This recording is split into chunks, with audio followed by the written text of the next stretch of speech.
Okay, good morning. In last lecture, we have seen what is bending stress equation, the derivation of bending stress equation. The bending stress equation is M upon I is equal to sigma upon Y is equal to E upon R, where M is maximum bending moment, I means moment of inertia above neutral axis, sigma means bending stress in the layer which is maximum at top and bottom.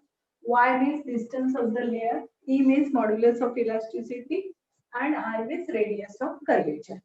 Now we M is maximum bending moment or moment of resistance. Now what is moment of resistance that we see now. Now consider one simply supported beam. This is the cross section. Now the diagram of bending stress distribution diagram is okay. This one is your sigma T. This one is your sigma C. This sigma is 0 at neutral axis.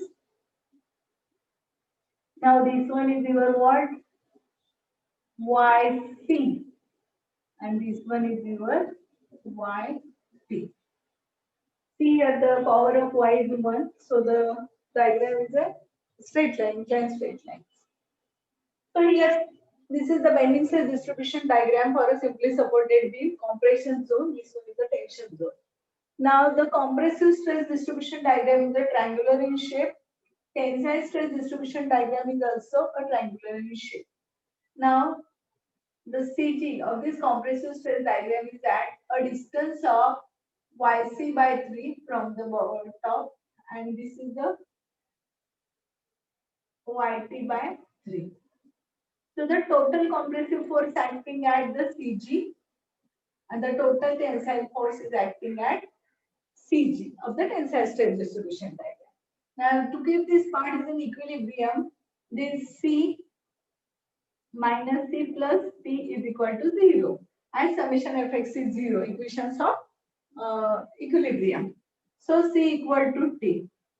That means this compressive force and this tensile force both are equal. Both are equal in magnitude, opposite in direction, parallel to each other. So these two forces form a couple. So that is distance between these two forces is nothing but the lever R. Small z. Lever R. So these two forces form a couple. परत सांगते पहा. We consider here bending stress distribution diagram for a simply supported beam. Compressive stress distribution diagram is a triangular in shape. Tensile stress distribution diagram is also a triangular in shape. Total compressive force is acting at CG of this compressive stress distribution diagram. It is at a distance of YC by 3 from the top. Similarly, total tensile force is acting at a distance of YT by 3 from the bottom. So these two forces form a couple because they are equal in magnitude, opposite in direction, parallel to each other, non-collinear. So these two forces form a couple. So this moment of a couple. So this moment of a couple formed by total compressive force which is acting at the acting at CG of the compressive stress distribution diagram and the total tensile force which is acting at the CG of the tensile stress distribution diagram. So this is nothing but moment of a resistance. It is the couple. It is the couple formed by total compressive force which is acting at CG of the compressive stress distribution diagram and the tensile force acting at CG of the tensile stress distribution diagram. And हे काय करतं? It resists the external bending moment.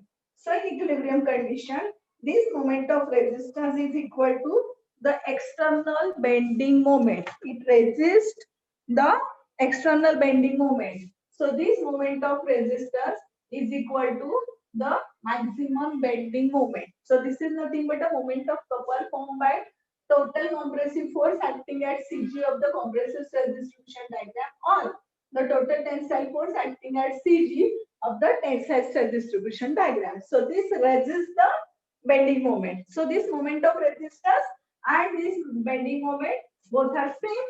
So here we consider the maximum bending moment, or we can say moment of resistance, nothing but MR.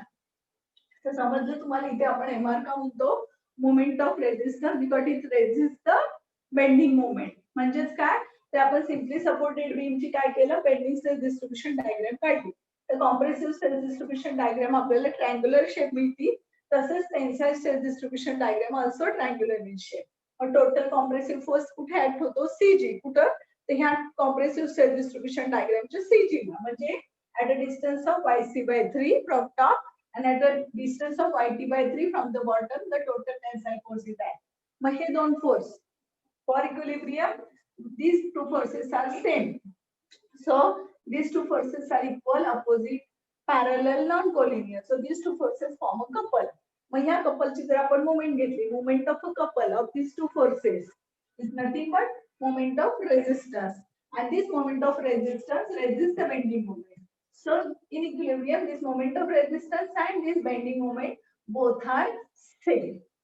आता आपण इथं तर म्हटलंय maximum bending moment. Maximum bending moment आपण असं का म्हणालो, का तर आपण असं अझम्पशन केलेलं आहे की शिअर फोर्स इज 0. मग जिथं शिअर फोर्स 0 असतो तिथं बेंडिंग मोमेंट काय असते, सगळ्यात जास्त असते.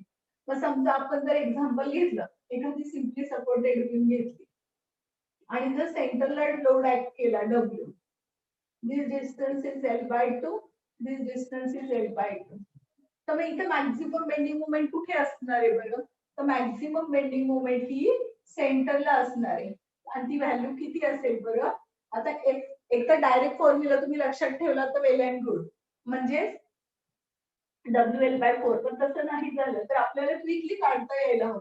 एकच लोड आहे तर रिॲक्शन काय असणार, हा W/2 W/2.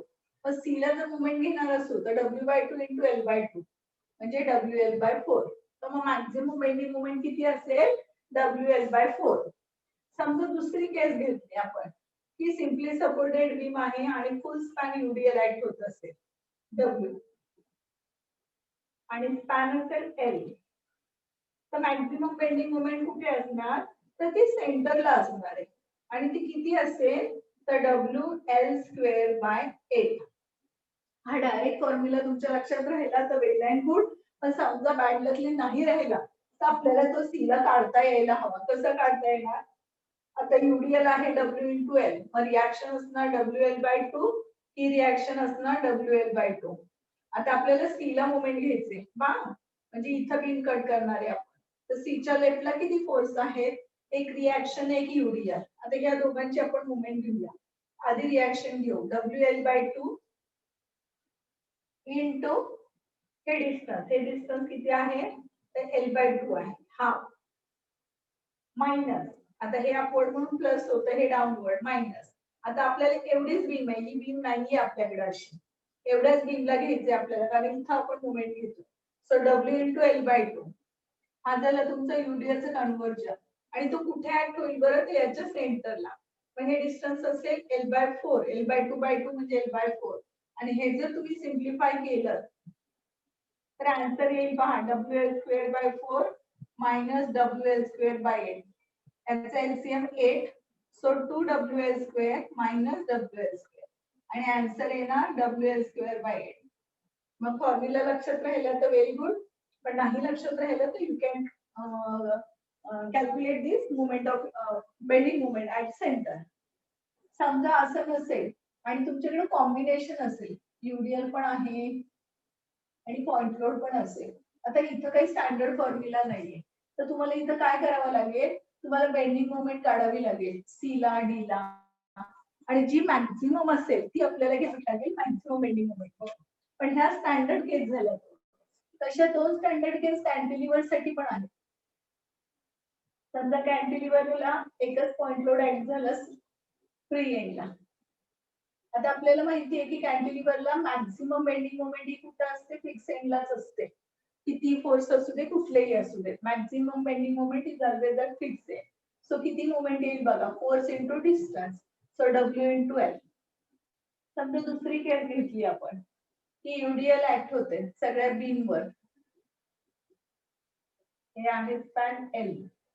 So maximum bending moment कुठे असणार आहे तर फिक्स एंडला असणार आहे. ते किती असेल बघा, किती फोर्स आहेत राईट साइडला, एकच आहे युडीएल. सो युडीएलचं कन्व्हर्जन डब्ल्यू इंटू एल, आणि तो कुठे ऍक्ट होणार सेंटरला. मग हे डिस्टन्स किती असेल सेंटरचं L by 2. So into L by 2. So the answer is W L square by 2.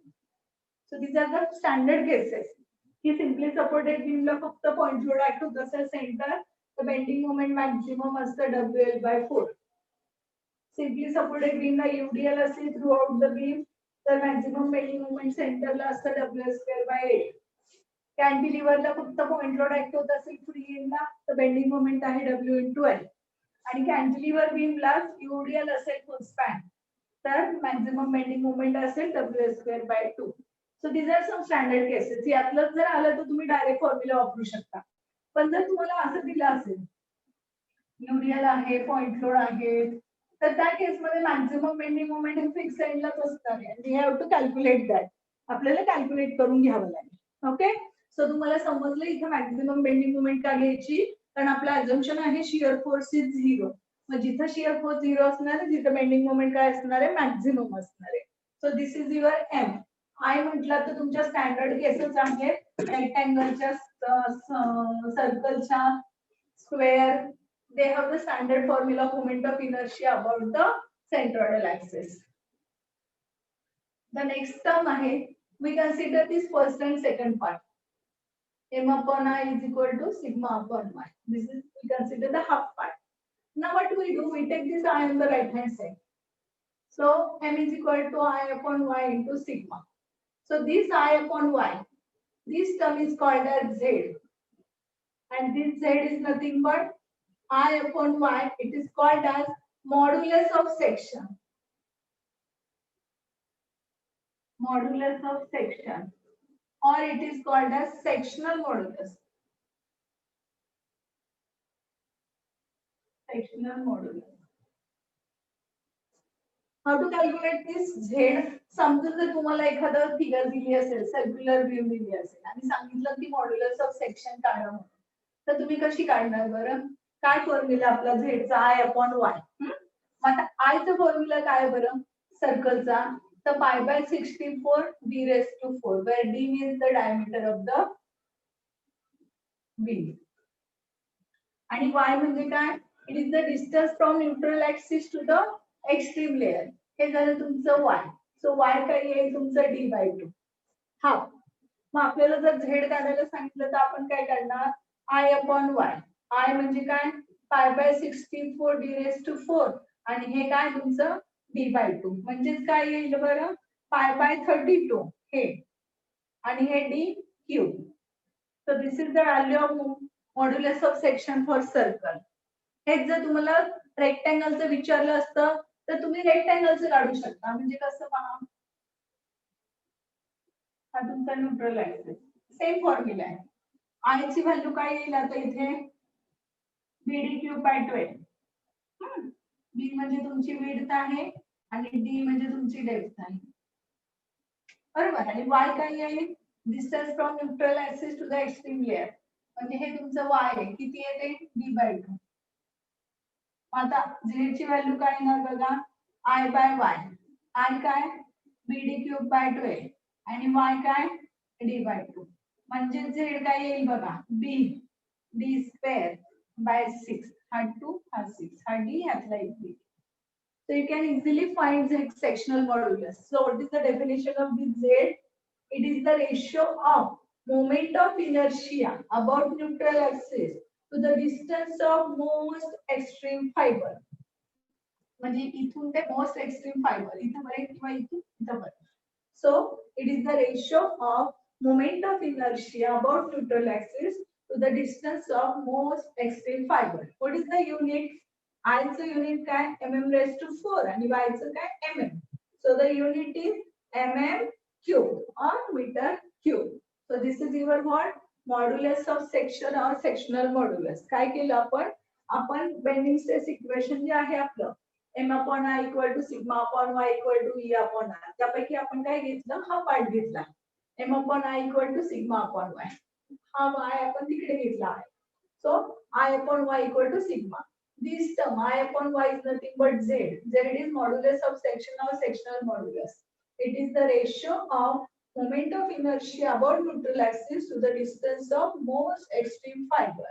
म्हणजे जर इथून न्यूट्रल ऍक्सिस पासून मोस्ट एक्स्ट्रीम फायबर म्हणजे हा टॉप लेअर किंवा बॉटमची लेअर म्हणजेच y इक्वल टू काय d by 2. So by using this you can find easily modulus of section. What is the unit of this modulus of section? mm cube. Okay. So आपण bending stress equation पाहिलं m म्हणजे काय, e म्हणजे काय, sigma म्हणजे काय, y म्हणजे काय, all these terms we have seen thoroughly. So now let us see some symmetrical sections. म्हणजे जसं आपण आता पाहिलं रेक्टँगल किंवा स्क्वेअर किंवा सर्कल किंवा सिमेट्रिकल आय सेक्शन, या सगळ्यांची जर आपण डिस्ट्रीब्युशन डायग्राम काढली तर ती डायग्राम कशी येते बघा. Diagram is like this. I ची पॉवर आपली 1 आहे, so our diagram is a inclined straight line and not the curves. So this is your sigma. जर हे सिम्पली सपोर्टेड बीम साठी काढत असू तर हे तुमचं असणार आहे sigma C. This is your YC, this one is your YT. Sigma is 0. So here in this case sigma C and sigma T both are same. Similarly, YC and YT both are also same. कधी for symmetrical sections साठी म्हणजे rectangle, circle, square, symmetrical I section. पण जर समजा अशी figure असेल T section,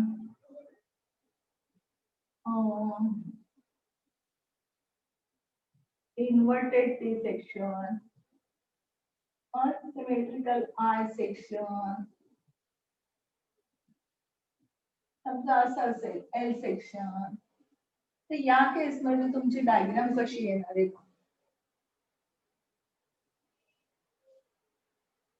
Like this. This one is your sigma C, just simply supported beam असेल तर. This one is your YC. This one is your YT. आता या केस मध्ये मात्र sigma C is not equal to sigma T and YC also not equal to YT. या केस मध्ये मात्र तुम्हाला तुमचं जर सिग्मा काढायचं असेल तर तुमचा फॉर्म्युला असा राहील पहा, सिग्मा सी इक्वल टू हे म्हणजे सिग्मा काढायचं असेल तुम्हाला हे पहा तर तुमचा फॉर्म्युला असा येईल M upon I into Y. मग सिग्मा सी असेल तर हे वाय सी आहे आणि सिग्मा टी काढायचं असेल तुम्हाला म्हणजे टेन्साइल स्ट्रेस तर मात्र इथे तुमची वाय टी आहे.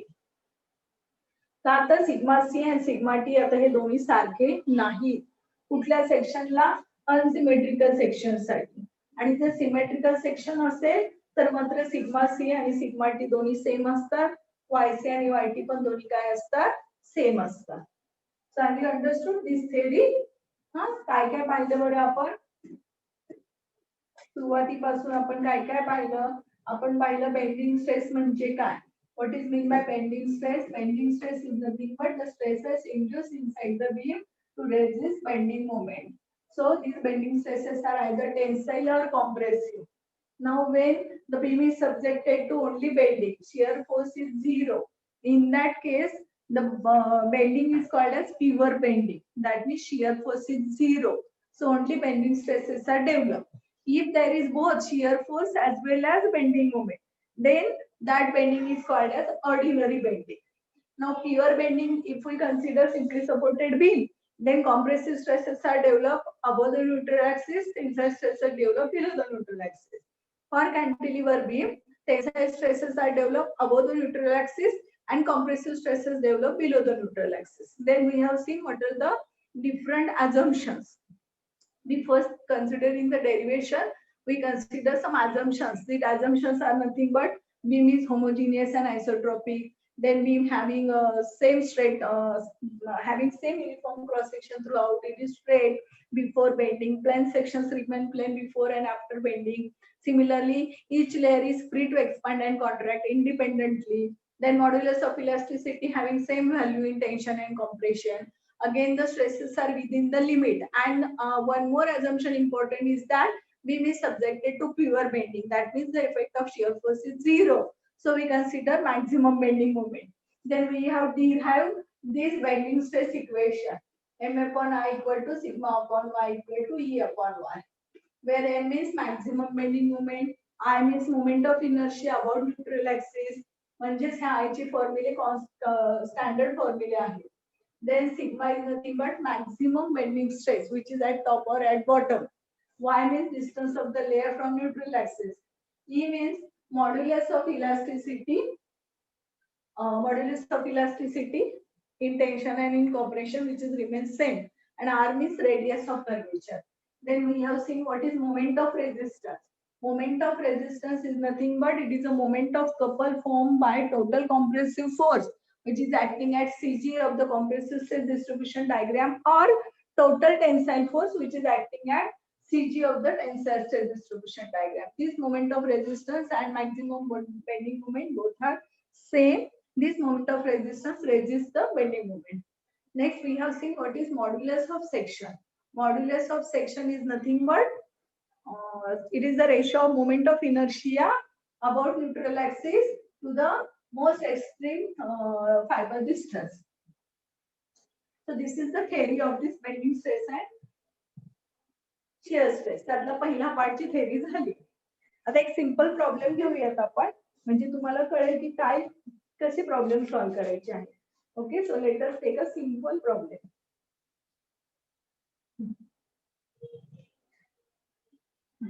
सिंपल प्रॉब्लेम आहे. ओके, आता प्रॉब्लेम काय दिलाय बघा. A circular beam of 120 mm diameter. Beam आहे सर्क्युलर आणि त्याचा डायमीटर दिलेला आहे 120 mm. is simply supported over a span of 10 meter. Is simply supported over a span of 10 meter. And carries a UDL of 1000 Newton per meter. A UDL of 1000 Newton per meter. Find the maximum bending stress produced. Find maximum bending stress produced. This is the problem. Okay. आता problem कसा solve करायचा आहे बघा. And they said also draw the bending stress distribution diagram. So you have to draw the diagram. Okay, आता परत problem मी read करते. Listen it carefully. A circular beam of 120 mm diameter is simply supported over a span of 10 meter, carries a UDL of 1000 Newton per meter. Find the maximum bending stress induced and the bending stress distribution diagram. Okay, आता नीट पहा. Beam कशी आहे circular आहे.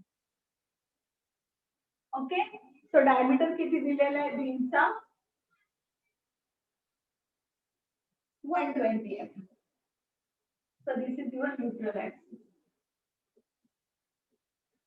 ठीक आहे, अजून काय दिलंय. It is simply supported over a span of 10 meter. Okay, so let us draw the diagram. It is a simply supported beam. Span किती दिलाय तुम्हाला 10 meter. आणि या बीम वर लोड कोणता आहे तो UDL.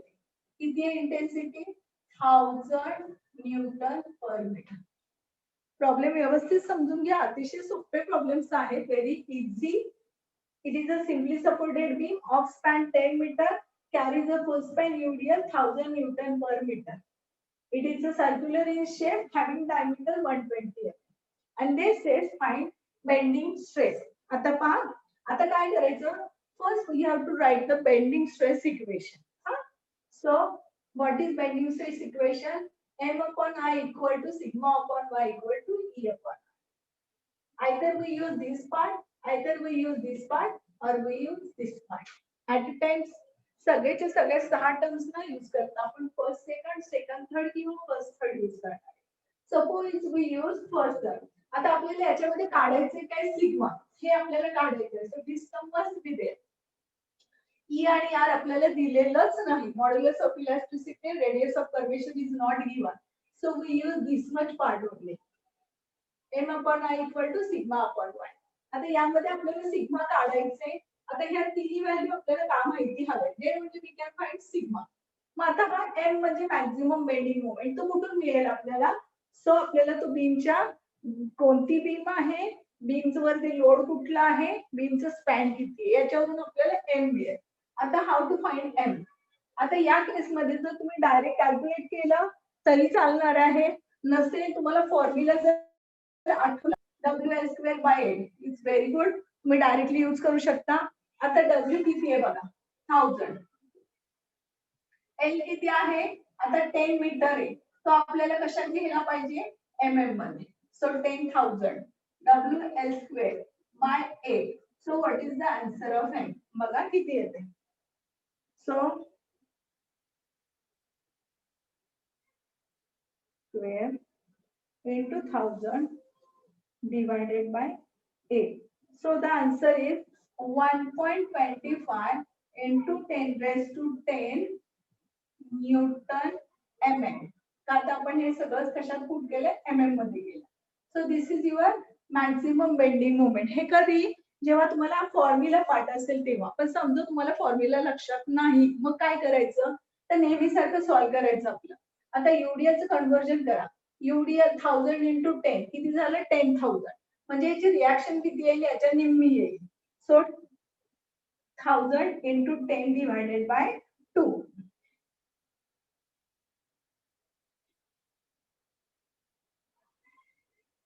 म्हणजे 5000. ओके. मग आता आपल्याला कुठे घ्यायचंय बरं इथे घ्यायचंय सेंटरला. मॅक्झिमम बेंडिंग मोमेंट कुठे असणार सेंटरला. मग आता पाहिजे सीच्या लेफ्ट साइडला किती फोर्स आहे एवढा युडीएल आणि ही रिॲक्शन.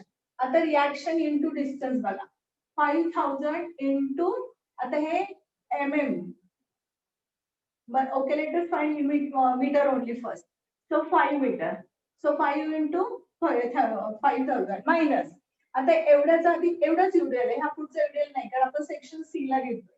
आता याचं युडीएलचं कन्व्हर्जन बघा 1000 इंटू 5 म्हणजे 5000 आणि तो कुठे ऍक्ट होईल बरं तर याच्या सेंटरला म्हणजे 2.5 ला. So what is the answer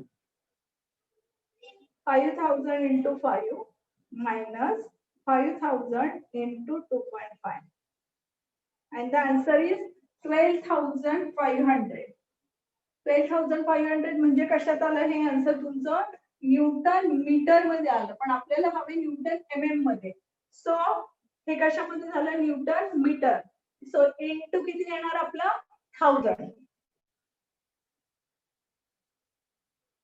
so हे आलं 12.5 into 10 raised to 6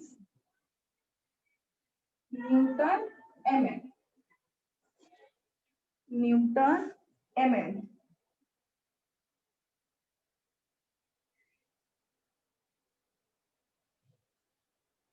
okay latest हे पण आधी मीटर मध्ये काढून घेऊ आपण आणि मग कन्वर्जन करूया. 1000 into 10 square divided by 2. So हे आन्सर आहे तुमचं into 1000 divided by 8. The answer is 12,500 newton metre. पण हे जर तुम्ही mm मध्ये केलं तर हे तुमचं सेम येणार आहे 10 raised to 6 न्यूटन mm. म्हणजे तुम्ही दोन्हीनी सॉल्व्ह केलं तरी तुमचे आन्सर सेम राहत आहेत. Both cases answer will remain same. फक्त इथे तुम्हाला डायरेक्ट फॉर्म्युला मिळाला तर तुम्हाला डायरेक्ट आन्सर मिळेल. पण फॉर्म्युला नाही आठवला तर तुम्ही रिॲक्शन काढून इथली मोमेंट काढा. The answer will remain same. दोन्हीपैकी एक वापरा. चुकीचा फॉर्म्युला वापरण्यापेक्षा you have to do the calculation. मग हे काय मिळाली आपल्याला मोमेंट दोन्ही काढून बघायची नाही. एक कुठल्या तरी बाजूनी काढली तरी चालेल. आता इथे तुम्हाला m मिळाला. आता याच्यावरून तुम्हाला काय मिळणार आहे आय मिळणार आहे. आयचा फॉर्म्युला काय एक्सचा सर्कलचा pi by 64 d raised to 4. So pi by 64 diameter आहे 120. So the answer is 120 raised to 4 into pi divided by 64.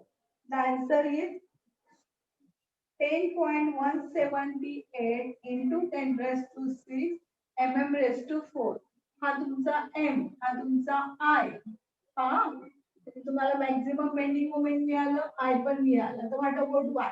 y म्हणजे काय? It is the distance from neutral axis to the extreme layer. म्हणजे हे तुमचं y. म्हणजे y ची value किती झाली? d/2 म्हणजे 120 डिवायडेड बाय 2 म्हणजे झाली 60 mm. म्हणजे तुम्हाला ह्या तीनही गोष्टी मिळाल्या. So let us calculate sigma. So sigma equal to m/I into y.